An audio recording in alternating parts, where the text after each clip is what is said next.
8th December. My dear Lady Misericordia, I hope this letter finds you well. It certainly leaves me a good deal better and, more importantly, a good deal steadier, given that we are now finally on dry land and the world has ceased to rock quite so much. Yes, we have finally arrived in Norway, and our expedition can at last begin in earnest, although I must say our adventure has already started with what we went through to get here. We sailed from a bright, calm day into a dark and stormy night. The sea was mountainous, one moment pitching the ship into dank green troughs surrounded by great churning walls of water, with the fish blinking down at us through the curling waves, and the next flinging us right up to the sky on the peak of a watery mountain with only endless ocean far below us. Finally, as dawn began to break around the clouds, we saw the coast and the port. But just when we were almost safe ashore, the land itself became our worst enemy, as the heaving sea tried to throw our ship up onto the stone jetty around the harbour. It was all our captain could do to stop us being smashed to pieces, and all drowned in the terrifying storm. The professor was beside himself, but not because we were about to be crashed to damp smithereens. Oh no, he was worried because we were going to miss the train that he had specially chartered to take us from the port into the far north of the country, and if we missed that, then our expedition was over before it had ever begun. We had to make it to shore as soon as possible, but the captain was adamant if we got any closer to the harbour, we were done for. As we stood debating this problem, clinging to the railings of the forecastle for dear life, shouting to be heard over the raging tempest, I became aware of a commotion below us on deck. "Let go of me, man! I'm going to give that dashed sea monster a hiding!" It was Baronet Oxshott, being wrestled away from the lurching side of the ship by two of the crew. For a moment I thought, a little cheerfully I must admit, that he was trying to throw himself in. But then I noticed the great harpoon in his hands, attached to a long length of rope. And there, in the water below him, the flick of a shark's tail. A massive shark's tail, that could only be attached to one end of a massive shark, the other end of which could only be full of massive shark's teeth.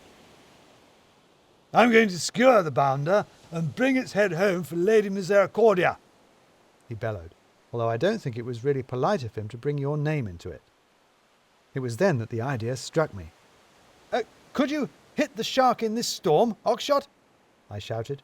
"Of course I could, you bally fool," he shot back. "I could hit you too. Go on, try and dodge." "What about the jetty? Could you hit that?" I continued, ignoring his taunts. "I should barely think so. What's this?" And without warning, he turned and threw the harpoon, which shot out over the water like a steel lightning bolt, and with a thud buried its head between the stones of the jetty. "Quick!" I shouted. "Secure that line!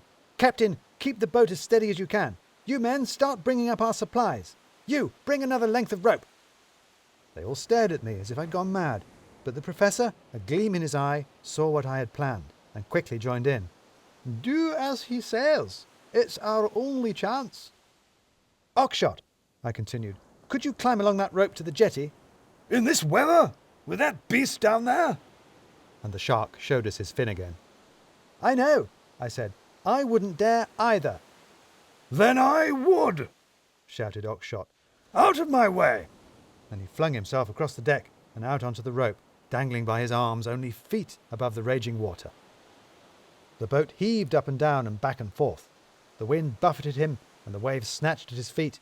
But still Oxshott pulled himself hand over hand along the rope, slowly getting closer and closer to the dry land ahead. He was almost upon the harpoon, sticking out from the rocks of the harbour, and was reaching out his hand for it, when out of the boiling water beneath came roaring the shark, its terrible mouth gaping wide enough to swallow a hansom cab, its stark white teeth like a row of knives in a cutler's window. And without pausing, Oxshott turned and punched the shark square on the nose. The beast seemed to pause for a moment and then dropped back into the water, stunned, and Oxshott swung himself neatly up onto the jetty. Then, following my instructions, and with Oxshott's grudging assistance, we created a simple pulley system that allowed us to haul our supplies from the boat to the shore, and while we were doing this, Harry managed to knock up a bosun's chair, on which we were all pulled one after the other across the yawning, horrifying gap to dry land. I must confess I kept my eyes closed the whole time, finding the splashing and roaring of the waves quite frightening enough, but was quite terrified to open them only to find myself staring straight into the mouth of the shark. "Ha ha!" shouted the shark. That made him jump. I realised that it wasn't the shark talking after all, but Baronet Oxshott, who had hauled the poor thing up from the water and was now dragging it about the harbour, scaring people with it and enjoying himself immensely.